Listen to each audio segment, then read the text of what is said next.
so, life can survive deep down, away from sunlight. How about high up, where ultraviolet radiation is more like that on Mars? Thousands of miles south of the Lupin mine, high in the Andes, another team of NASA-sponsored researchers is on the road looking for life. They pass through the Atacama Desert, one of the driest places on Earth. But their study site is atop the volcano called Lecan-Cabur. The reason we chose this place is very simple.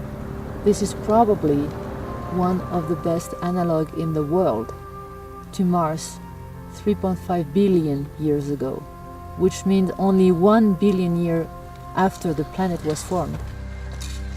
Natalie Cabral, mountain climber, diver, and one of the Mars rover science team.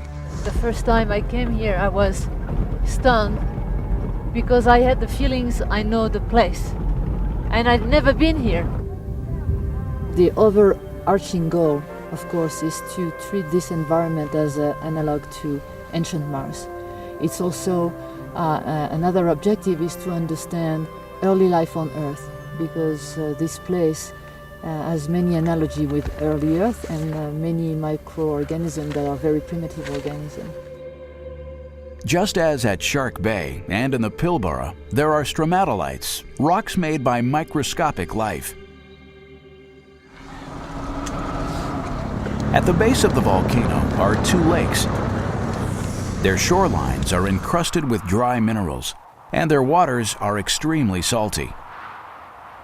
Chemical analysis shows these deposits are similar to the sulfate-rich rocks found by NASA's Mars rovers. But here, Natalie uncovers something not seen so far on Mars. This is life. See? Why is life hiding here? Well, it's hiding probably for the same reason that life would be hiding on Mars. It's because we have lots of UV radiation. And it's very cold and there is a lot of wind, and this wind is desiccating everything. So life is taking cover. We don't know yet if life ever appeared on Mars. But if it did, it's probably very good at hiding because it's not possible for life to stay at the surface. A few days at base camp allows them to acclimate to the high altitude. But though conditions are extreme, they're linked to the world via the web. We probably have the highest internet cafe in the world. Stanford's Greg Kovacs is here to study the humans as well as strange microbes. One of his skills is developing instruments to monitor astronauts in space. Here's Greg testing it aboard NASA's Vomit Comet. This C-pod transmits data about heart rate, blood pressure, and oxygen in the blood. To test how well it works, the explorers put themselves and the instruments through some high-altitude paces.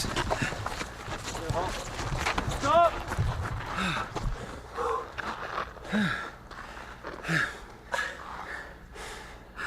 Nice run. Thank you. Oh, I didn't run. Then it's time to climb.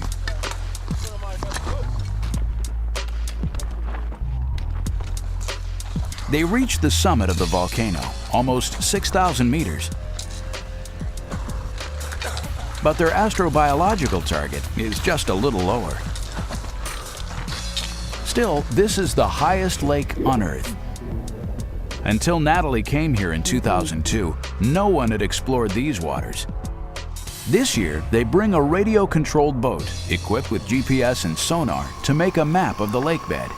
We need to understand where the habitat form, what kind of microorganisms are there. And since it's so close to Mars, try to understand how they adapt to this condition, cold, wind, ice, and especially UV in very shallow environment. It may look like a toy, but just as on space missions, size and weight dictate what they can carry. So what we try to do is to be as efficient as possible and to reduce as much as we can the size of our equipment. In one sense, this is very helpful because in terms of technology, that allows us to develop also new things.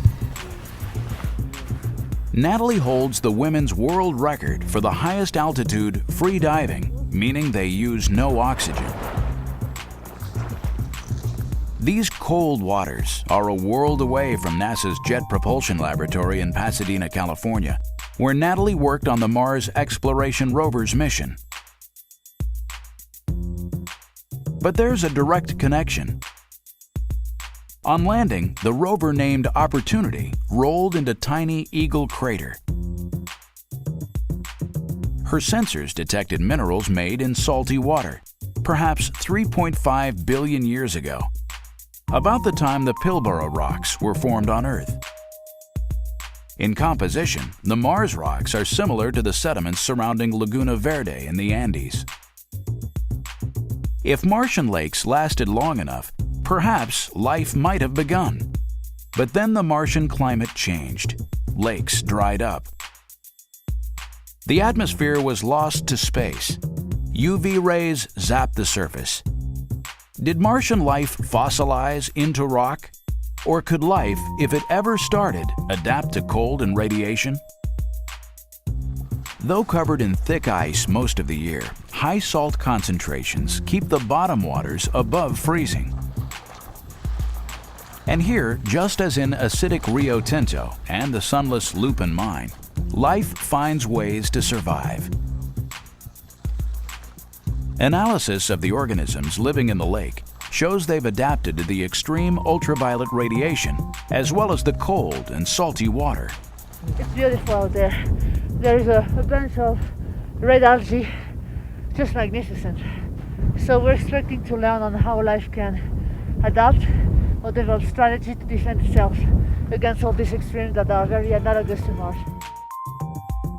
Some of the algae have evolved a red pigment, which acts as a kind of natural sunscreen, protecting their energy-generating chlorophyll.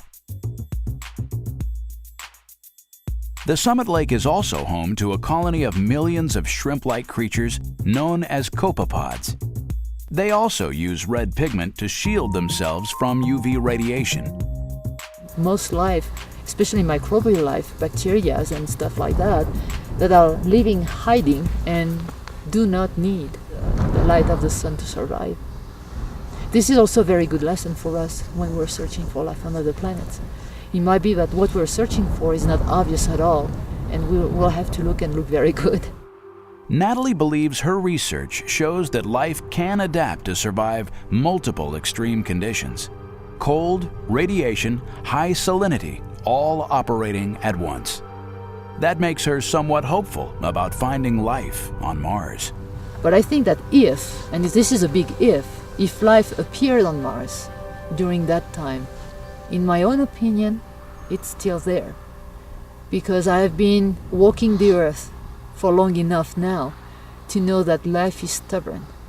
And whenever and wherever it can hold its ground, it will be there.